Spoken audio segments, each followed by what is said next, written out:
Hello दोस्तों, नमस्कार। आज हम बात करेंगे भारतेंदु मंडल के लेखकों की, उन कवियों की जिनका अवदान जो है भारतेंदु युग में बहुत ज़्यादा है। उनको आज हम देखेंगे। तो सबसे पहले बात करते हैं बद्रीनारायण चौधरी प्रेमघन की। बद्रीनारायण चौधरी प्रेमघन के बारे में इतना समझ लीजिए कि वो ब्रजभाषा के प्रतिष्ठित लेखक, प्रतिष्ठित कवि थे। और इनके बारे में सबसे अच्छी बात यह है कि भारतेंदु युग में प्रबंध काव्य लिखने की परंपरा नहीं थी, उसके बावजूद इन्होंने प्रबंध काव्य लिखे।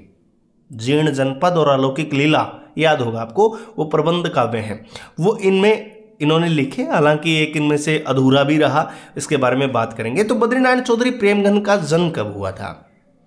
जन्म हुआ था इनका 1855 में और मृत्यु मानी जाती है इनकी 1922-1923, यही समय इनका निर्धारित है। उत्तर प्रदेश के गोंडा जिले में कोई दत्तापुर एक जगह है, वहाँ ये पैदा हुए थे। और साहित्यिक यात्रा इन्होंने जो शुरू की और एक लेखक के तौर पर, कवि के तौर पर इन्होंने शुरुआत की थी। कवित्व सवैया इनको बहुत प्यारा था लिखने के लिए, बड़ा एक चाव के साथ ये लिखते थे। रीतिकाल की जो परिपाटी हमारी चलती आ रही थी, ब्रजभाषा में लिखने वाली, कवित्व सवैया लिखने वाली जो परिपाटी थी, उनका परिपालन करना इनका एक शौक भी था। तो कुल मिलाकर के ये ब्रजभाषा में लिखते थे और कवित्व सवैया इनको बहुत अत्यंत प्रिय था। ये परंपरा जो थी बहुत लुभावनी परंपरा थी इनके लिए। जितनी भी रचनाएं इन्होंने लिखी बद्रीनारायण चौधरी प्रेमघन ने, ये जो प्रेमघन इनका उपनाम है, उस प्रेमघन सर्वस्व, प्रेमघन की सारी रचनाएं प्रेमघन सर्वस्व में ही संकलित इन्होंने कर दी। और प्रेमघन सर्वस्व कब निकाला इन्होंने? 1909 में निकाला था। ठीक है, ठीक 10 साल पहले जब इनकी मृत्यु हुई उससे। उसमें 22 स्फुट काव्य है प्रेमघन सर्वस्व में।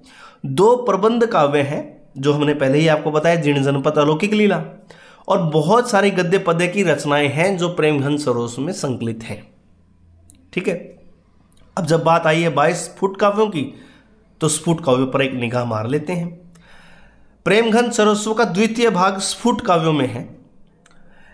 युगमंगल स्रोत, ब्रजचंद पंचक, और एक कलिका तर्पण, और एक पितर प्रलाप, ये इनकी मुख्य रचनाएं हैं। शोकाश्रु बिंदु भी उसी में थी। अब इसमें शोकाश्रु बिंदु के लिए खास बात क्या है? शोकाश्रु बिंदु उन्होंने जब लिखी थी जब भारतेंदु की मृत्यु हुई थी। 1885 में जब भारतेंदु का स्वर्गवास हुआ, तब शोक अश्रु बिंदु, शोक में आंसू की बूंदें गिरी थी, तो उस शोकाश्रु बिंदु, उसी रचना का नाम इन्होंने दे दिया। पितर प्रलाप, पितर प्रलाप राष्ट्रीयता से संबंधित इनका ग्रंथ है, ये बात याद रखिएगा। ठीक है, पितर प्रलाप राष्ट्रीयता का हो गया, शोकाश्रु बिंदु भारतेंदु की मृत्यु पर इन्होंने लिखा। ठीक है, 2 इनके प्रबंध काव्य हैं, जीर्ण जनपद और अलौकिक लीला। अलौकिक लीला पूरा नहीं है, अधूरा है, और इसमें कंसवध था, याद रखिएगा। कंसवध का जो जिक्र है वो अलौकिक लीला में है। ठीक है, जीर्ण जनपद में क्या है?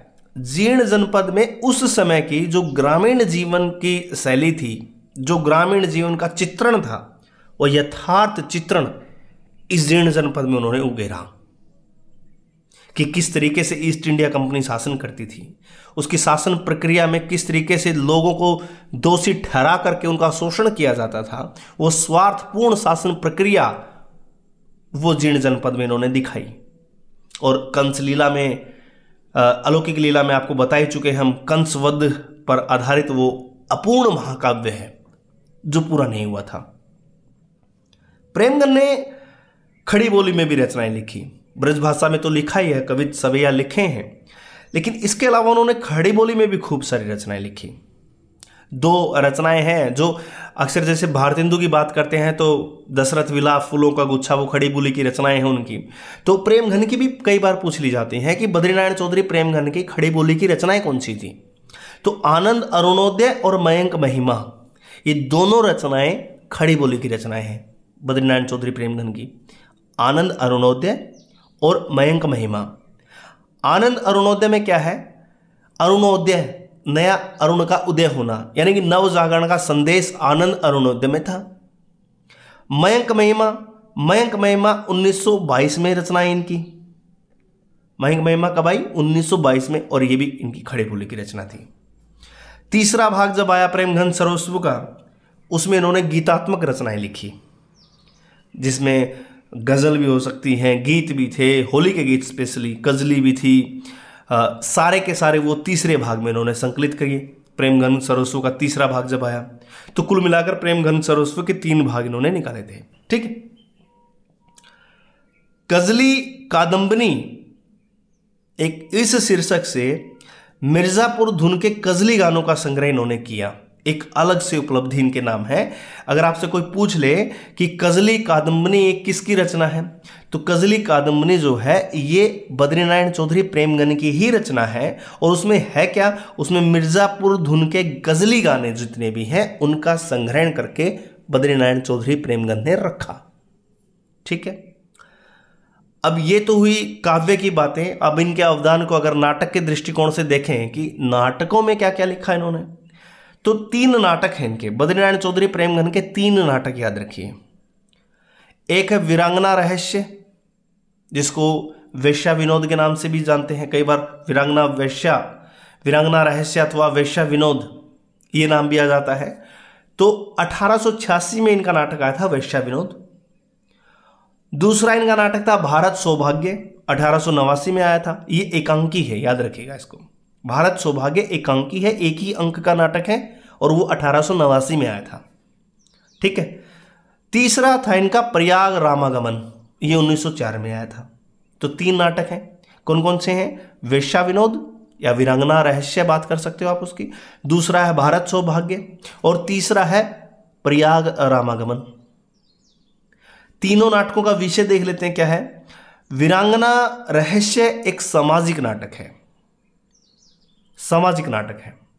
भारत सौभाग्य ये 1857 की जब क्रांति हुई थी भारत की, 1857 की क्रांति, जिसको गदर का नाम देते हैं आप, उस 1857 की क्रांति से लेकर के 1885 में जब राष्ट्रीय कांग्रेस बनी हमारी, वो जो समय रहा, वो जो सामाजिक पृष्ठभूमि रही, उस पर आधारित इन्होंने लिखा भारत सौभाग्य नाटक कि कांग्रेस बन गई है, कांग्रेस की स्थापना हो गई है। ठीक है। उसके बाद तीसरा जो नाटक है प्रयाग रामागमन। रामगमन, प्रयाग रामगमन में क्या था कि राम भारद्वाज आश्रम तक पहुंचे और उनका आतिथ्य वहां पर हुआ, आतिथ्य उन्होंने ग्रहण किया। वो कहानी जो है भारद्वाज आश्रम तक पहुंचने की और उनका आतिथ्य ग्रहण करने की कहानी इन्होंने इस नाटक में दिखाई, जिसका नाम था प्रयाग रामगमन। ये इनके 3 नाटक थे। तो नाटकों की बात हो गई।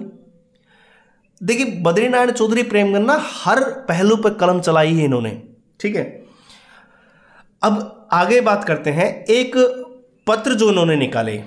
देखिए, गज़ली कादम्बनी आ गया था। गज़ली कादम्बनी एक अंश होता था। किसका अंश होता था? आनंद कादम्बनी का। आनंद कादम्बनी ये कहां से निकलता था? ये निकलता था आपका मिर्जापुर से। आनंद कादम्बनी कहां से निकला? मिर्जापुर से। और ये पत्र 1881 ईस्वी में निकलना शुरू हुआ था।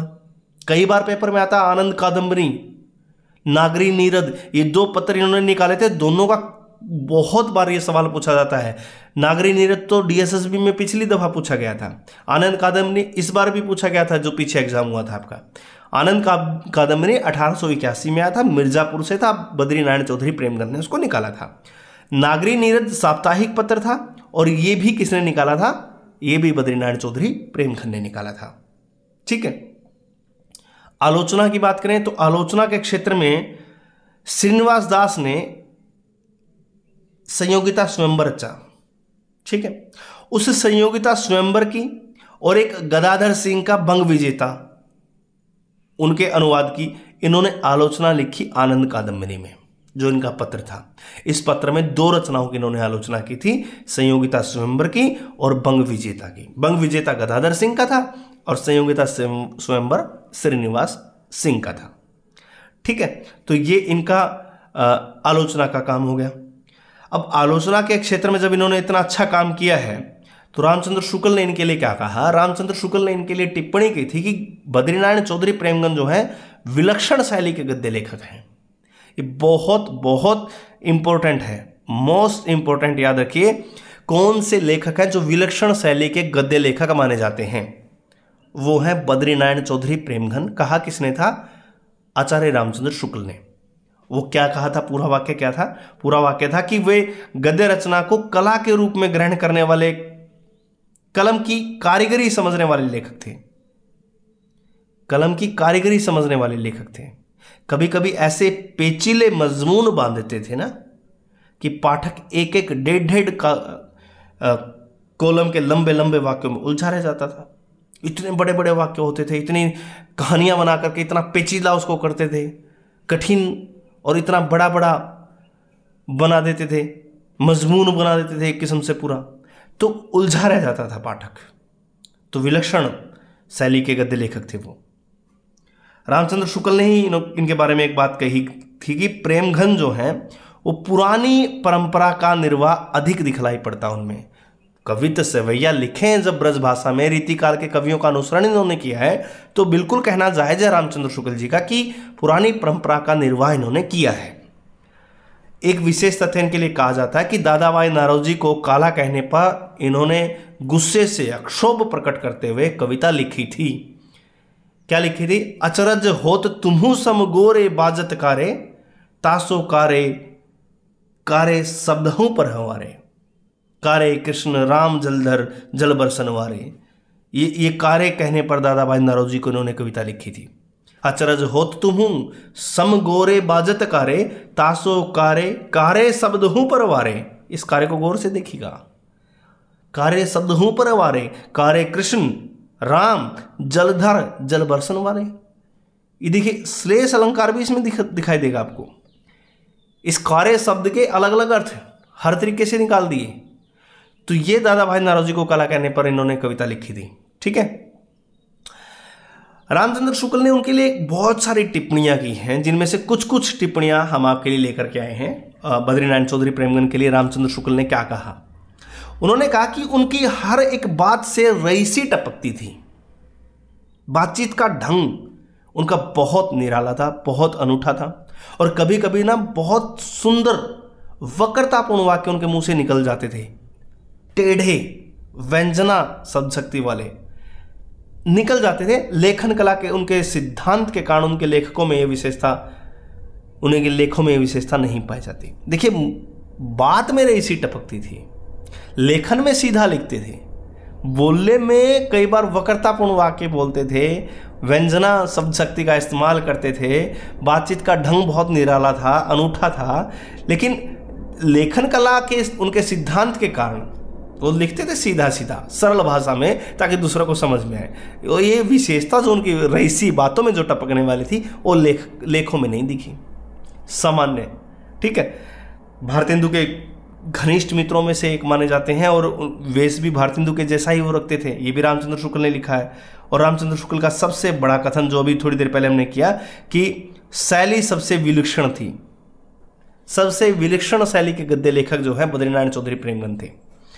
ये भी आप कथन देख ही चुके हैं कि गद्य रचना को एक कला के रूप में ग्रहण करने वाले, कलम की कारीगरी समझने वाले लेखक थे। कभी कभी ऐसे पेचीले मजमून बांधते थे कि पाठक एक एक डेढ़ कॉलम के लंबे वाक्य में उलझा रह जाता था। अनुप्रास, अनूठे पदविन्यास की ओर भी उनका ध्यान हमेशा रहता था। अब एक बात और है कि किसी भी बात को, यह बहुत इंपॉर्टेंट चीज है, समझने के लिए चीज है, नए पाठकों के लिए भी, नए श्रोताओं के लिए भी, किसी बात को साधारण ढंग से कहे जाने को वो लिखना नहीं मानते थे। आप कुछ भी लिखिए, वो लिखना नहीं होता।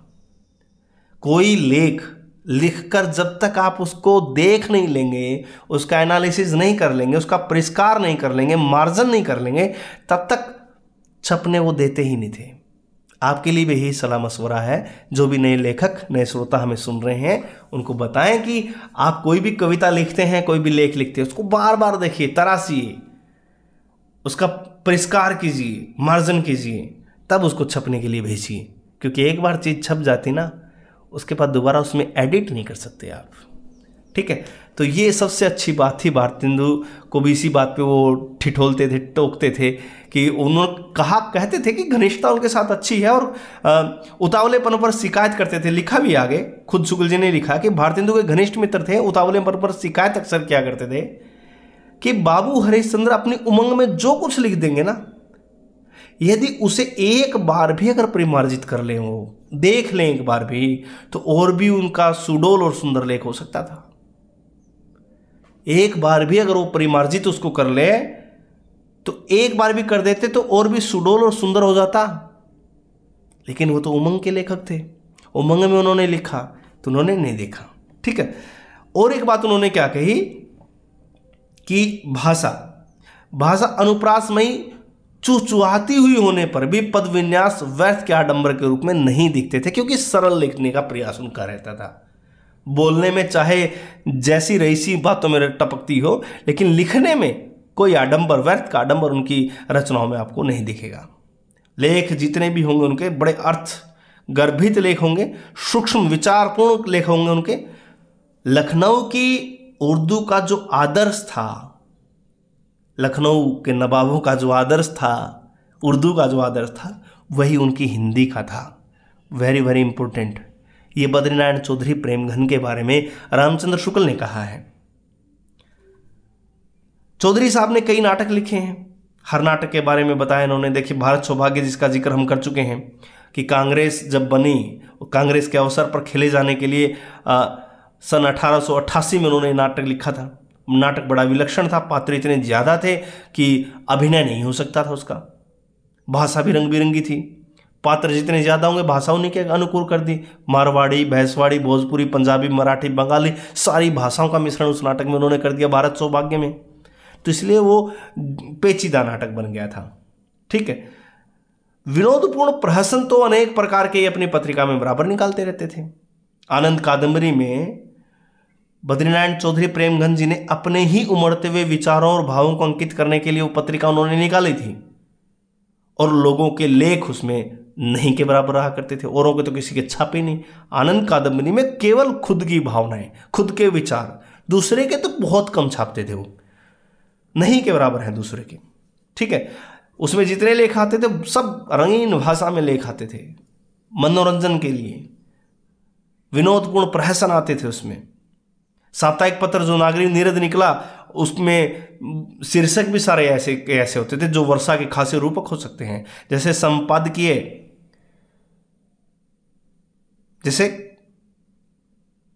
संपादकीय के लिए अलग उन्होंने शीर्षक दिया, सम्मति समीर। समीर होती ठंडी हवा, संपादकीय सम्मति समीर। प्रेरित कला पीक कलरव, पीक मैंने कोयल होती है।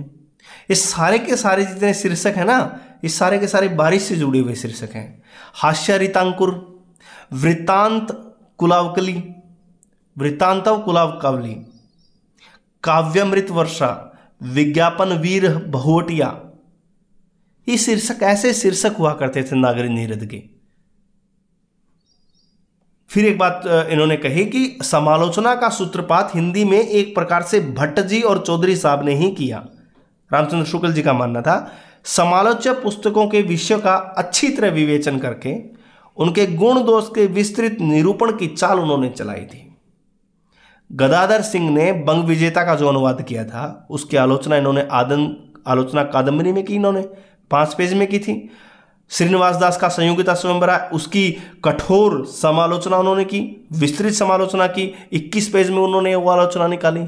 तो इन दोनों की आलोचना हम ऊपर पढ़ भी चुके हैं। तो ये उनके बारे में चीज़ें हैं। अब फटाफट एक बार रिवीजन कर लेते हैं, चंद सेकंड लगेंगे बद्रीनारायण चौधरी प्रेमघन को रिवाइज करने में। उनके लिए क्या है कि उनकी रचनाएं देख लीजिए। रचनाएं थी उनकी जीर्ण जनपद, आनंद अरुणोदय, हार्दिक हर्षादर्श। हार्दिक हर्षादर्श याद रखिए, राष्ट्रीयता से संबंधित ग्रंथ है इनका। मयंक महिमा प्रकृति चित्रण है, खड़ी बोली की रचना है। अलौकिक लीला कंसवध है, याद रखिएगा। वर्षा बिंदु, लालित्य लहरी, ब्रजनंदन पंचक, युगल स्रोत, पितृ प्रताप, होली की नकल, मन की मौज, हास्य बिंदु, आर्य अभिनंदन, स्वागत सभा, भारत बधाई, प्रेम पीयूष, वर्षा, सूर्य स्रोत, ये सब रचनाएं इनकी। चाहो तो आप इनका स्क्रीनशॉट रख के बाद में याद कर सकते हो। मुख्य उनके नाटक थे जो हमने देखे, 3 नाटक, भारत सौभाग्य, प्रयाग रामागमन, वीरांगना रहस्य, ये जो महानाटक था, वेश्या विनोद जिसका नाम था। लालित्य लहरी जो रचना थी इनकी, लालित्य लहरी रचना में वंदना संबंधी दोहों को इन्होंने शामिल किया। ब्रजनंदन पंचक जो रखी उसमें भक्ति भावना है, और समस्त काव्य रचनाओं का संकलन प्रेमघन सरस्वती के नाम से था। ठीक है, ये रिवीजन करवा दिया आपको। अब नागरी नीरद जो पत्र था वो साप्ताहिक पत्र था, 1893 में आया था। आनंद कादम्बिनी 1881 में आया, वो भी मासिक पत्रिका थी वो, और दोनों कहाँ से प्रकाशित होते थे? मिर्जापुर से प्रकाशित होते थे। ठीक है, अब्र उपनाम से ये उर्दू में लिखते थे। ये एक नया तथ्य आपके लिए रहेगा, अब्र नाम से उर्दू में लिखा करते थे। दादा भाई नौरोजी को काला कहने पर इन्होंने कविता लिखी थी। आचार्य शुक्ल के अनुसार हिंदी में समालोचना का सूत्रपात एक प्रकार से बालकृष्ण भट्ट और बद्रीनारायण चौधरी प्रेमगन ने किया था।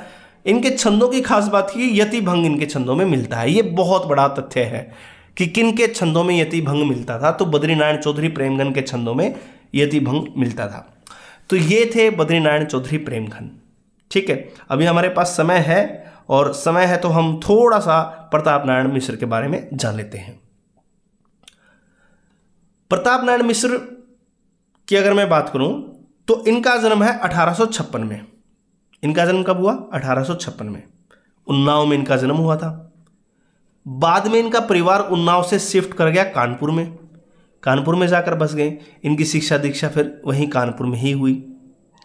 इनकी मृत्यु 1894 में हो गई थी।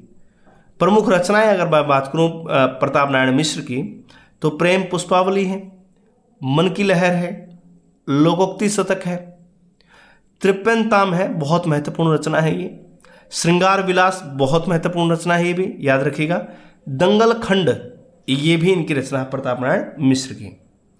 ब्रेडला स्वागत, ब्रेडला आई थी उस वक्त, उसका स्वागत किया गया था। रसखान शतक ये प्रताप नारायण मिश्र की रचना है, अलग रचना बन जाती है रसखान शतक। दीवाने ये भी प्रताप नारायण मिश्र की रचना। प्रताप लहरी, बुढ़ापा और नवरात्र के पद, ये सब रचनाएं प्रताप नारायण मिश्र की हैं। अब इनके बारे में कुछ कुछ बातें हैं जो हमें समझनी चाहिए। संगीत शाकुंतल इन्होंने जो नाटक लिखा प्रताप नारायण मिश्र ने, वो लावणी के ढंग पर था, और गाने योग्य खड़ी बोली में नाटक लिखा गया था, पद्य में था।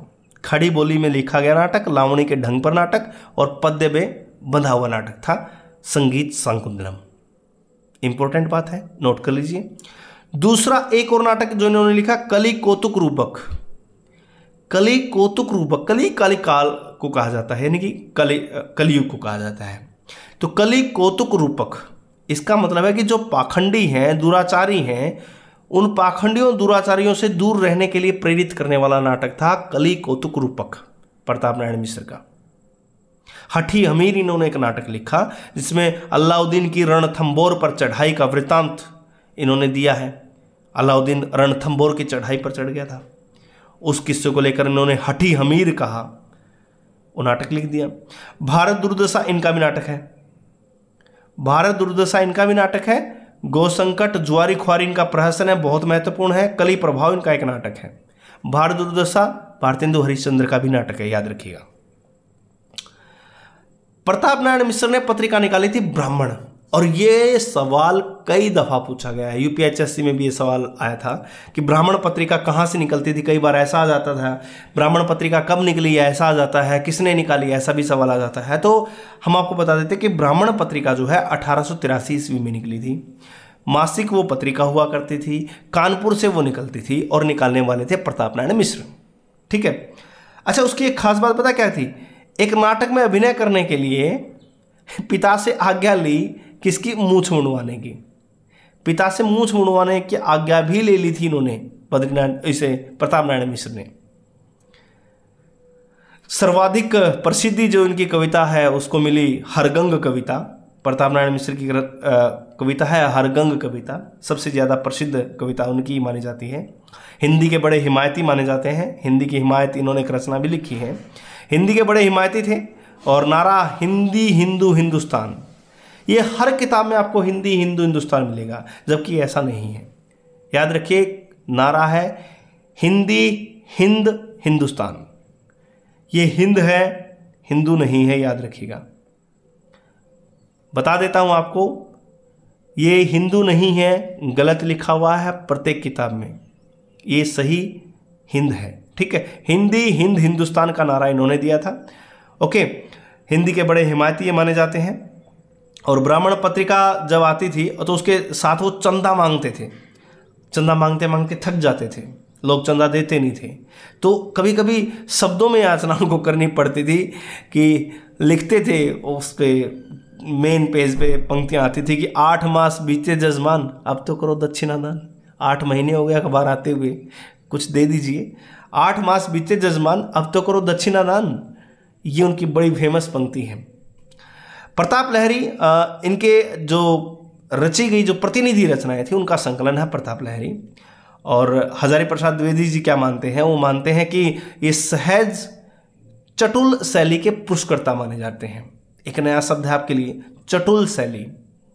आप में से किसी को अगर पता हो चटुल शैली क्या होती है तो कमेंट जरूर करिएगा, नहीं तो फिर हम तो बताएंगे ही, ठीक है। चटुल शैली के पुरस्कर्ता ये माने जाते हैं, ऐसा हजारी जी मानते थे। कानपुर की साहित्यिक संस्था थी रसिक समाज, और उस रसिक समाज से ही जुड़े हुए थे। कानपुर की साहित्यिक संस्था है रसिक समाज, याद रखिए, ये भी आ जाता है कि रसिक समाज कहाँ की संस्था थी, वो कानपुर की साहित्यिक संस्था थी जहाँ से प्रताप नारायण मिश्र जुड़े हुए थे। शुक्ल जी इनको हिंदी का एडिशन बोलते हैं, हिंदी का स्टील बालकृष्ण को बोलते हैं, और इनको बोलते हैं एडिशन। लावणी आहला जैसी जो लोक प्रचलित शैलियाँ हैं उनका काव्य में प्रयोग जो है देखने को मिलता है, ठीक है। अब एक बार रिवीजन करें उससे पहले हम ये देख लेते हैं कि प्रताप नारायण मिश्र के बारे में रामचंद्र शुक्ल क्या कहते हैं। शुक्ल जी के कथन तो बहुत महत्वपूर्ण है ना। शुक्ल जी का कहना था कि प्रताप नारायण जी इतने मनमोजी थे कि आधुनिक सभ्यता और श्रेष्ठता की कम परवाह करते थे। कभी कभार तो लावणी बाजों में जाकर के मिल जाते थे, कभी मेलों में तमाशों में बंद इक्के पर बैठकर दिखाई पड़ते थे सामने, तो ये इनके बारे में कहा जाता है। लेखन कला में भारतेंदु को आदर्श मानते थे।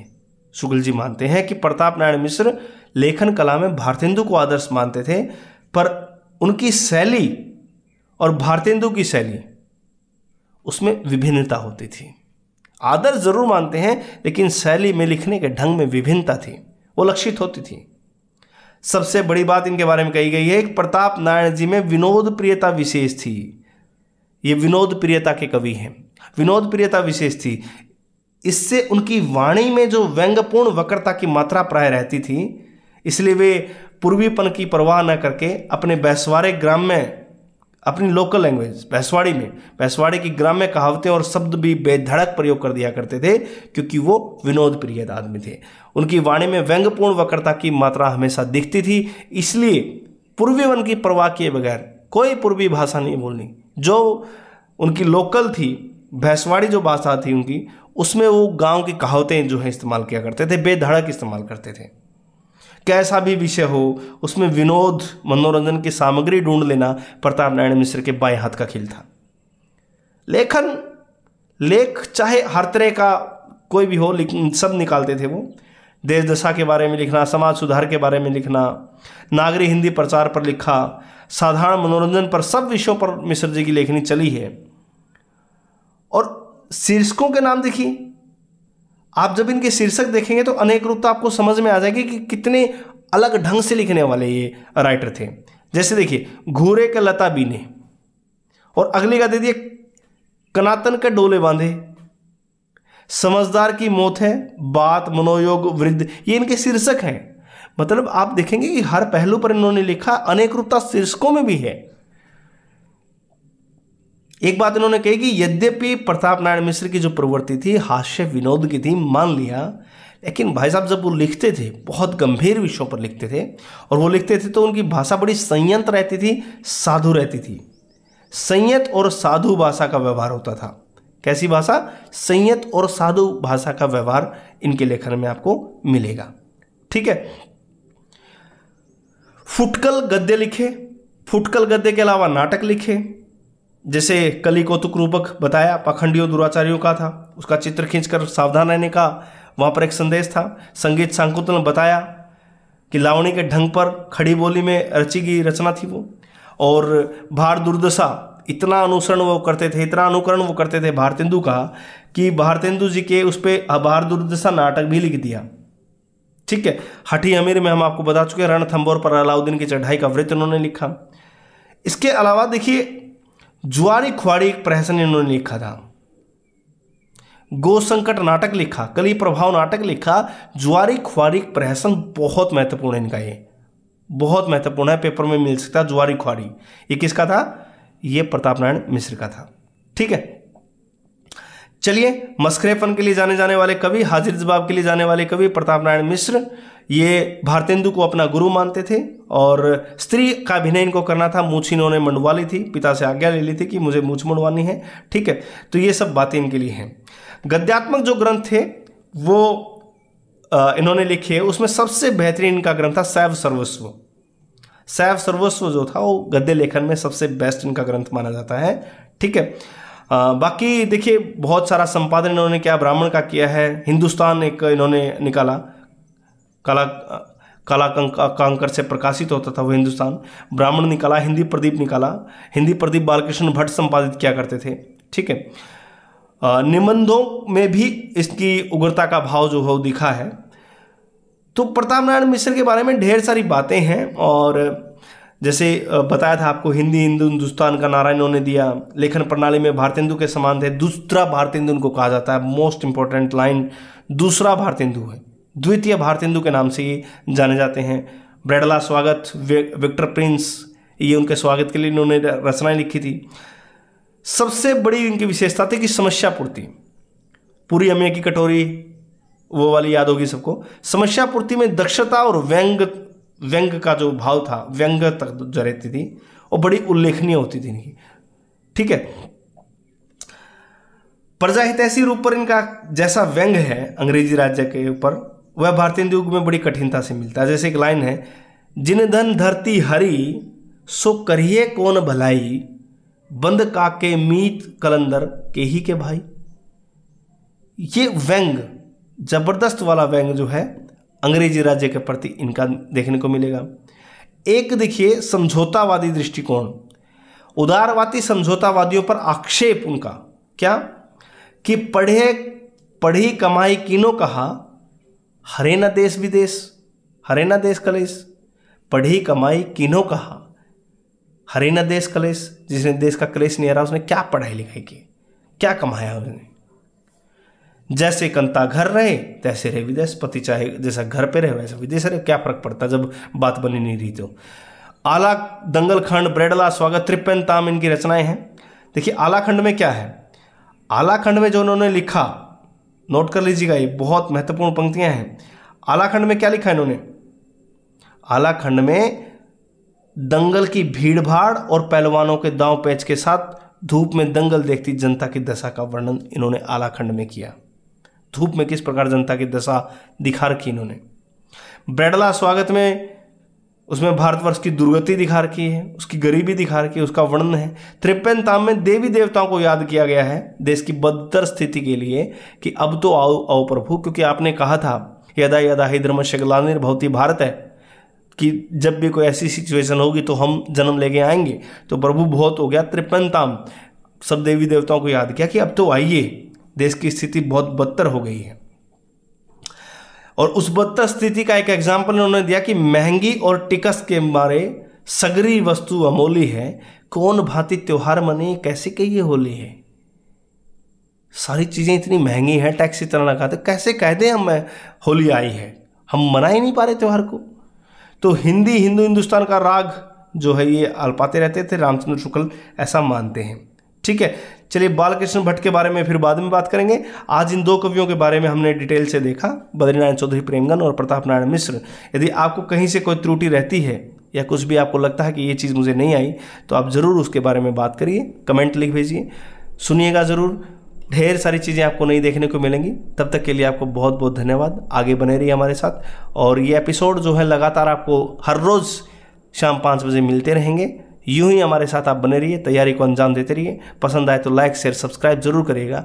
बहुत बहुत धन्यवाद।